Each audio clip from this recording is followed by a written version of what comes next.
Ambitious and motivated are words that describe you best. Then you're on the right place. This is Motivational Radio Friends from Paris with your host, Longi Agoha. Having the right environment, knowing the right person to hang around with, these are the people that can really give you the things you need to find your purpose. Exactly. Yes. Wow, that's great. So, what roles do leadership play in our lives? What's the main thing? What leadership? Because I think it's a big word, leadership. What role does it play in a person's life? Okay, the role leadership. Well, to be honest, everyone's born to be a leader, but we must all become a leader. You are born to be a leader, but you must become a leader. It's up to you to become a leader, because leadership potential resides on the inside of you. And the thing is that nothing happens without leadership. Nothing is corrected without leadership. Nothing is improved without leadership. And also, nothing succeeds or develops without leadership. So that's why leadership is so important. And also, one of the greatest books in the world says that my people are destroyed for the lack of vision. A leader is someone with vision. And without a leader, people get destroyed, because one person leading a whole nation can help them to get to their next level.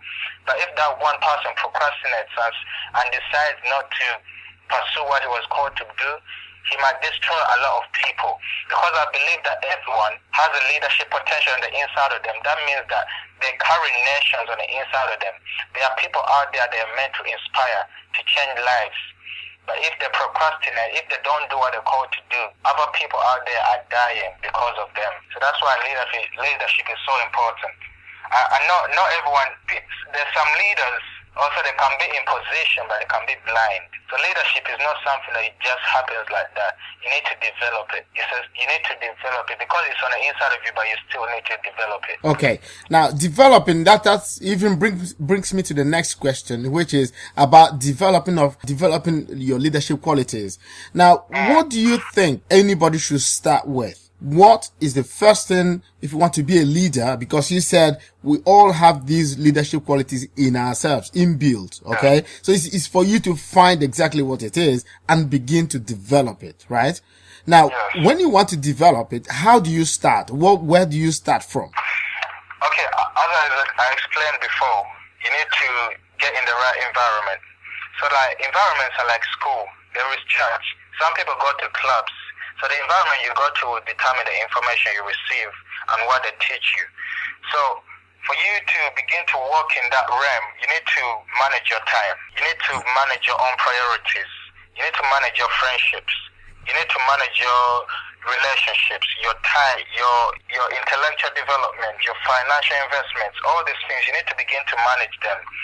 Because, ahead of you, you're going to start managing people. You're going to start leading people, but you need to work on yourself. So once you begin to be in the right environment, then you begin to discover yourself. You begin to discover who you are.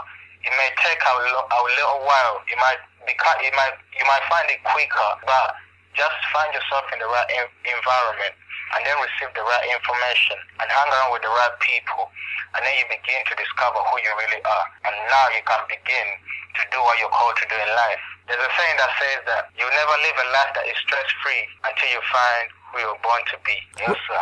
Oh, okay, that's great. That's wonderful.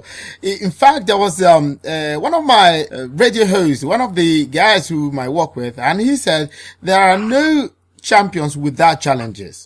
Indeed. That's very true, because I have analyzed this, and I've seen all these great millionaires and billionaires.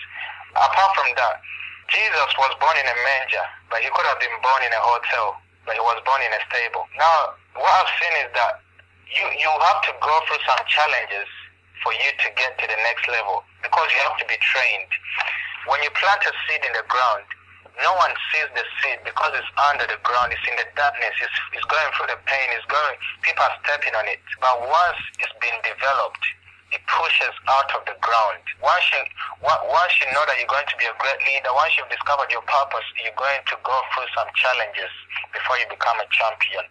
And these challenges are for you to be trained to the level that you need to get to.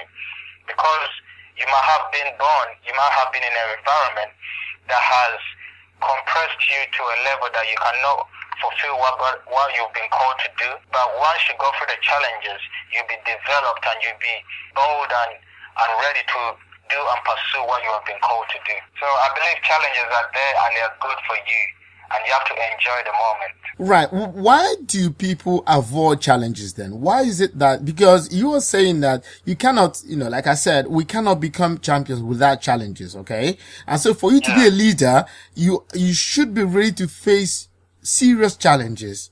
Some are negative, some are positive, but they are all there to teach you one or two things. If for any reasons you are born a leader and you know it, and you should not avoid challenges. It is inherent. It is among the whole things you're going to face to become who you are. The problem is that many of us find it difficult to withstand challenges.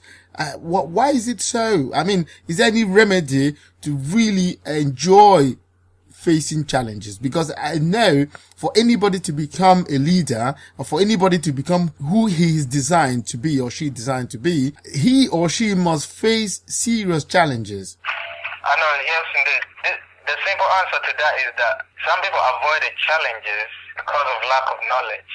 If they don't know that the challenge is there to help them to be built up, they will try to avoid it. But if you know, and you know some people who are going through the challenges, and you know that they've told you that these challenges are there to edify you, to train you, to build you up, to consolidate you, then you go through the challenges with joy. You'll be excited as you go through it, because you know the end result is greater than what you're going through. So it's that simple. I believe it's the lack of knowledge.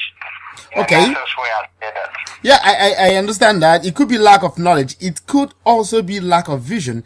Because if you know that at the end of the day, at the end of my suffering, at the end of my challenges, that what I will get will be bigger than what I have gone through already, or what I'm going through now, then you would have that, you will muster that energy to really continue doing that thing for which you were designed to face, so that at the end of the day, it will make you stronger. In fact, I think there was somebody who said anything that didn't kill you makes you stronger. And I believe the level of your vision will determine the challenges you go through.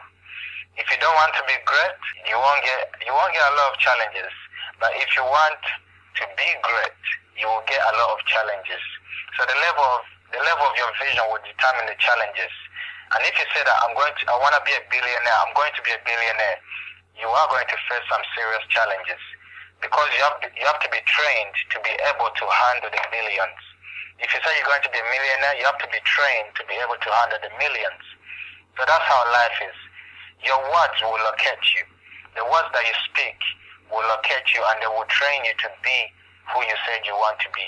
This podcast was brought to you by the Motivational Radio France with their host, Longi Ago in Paris.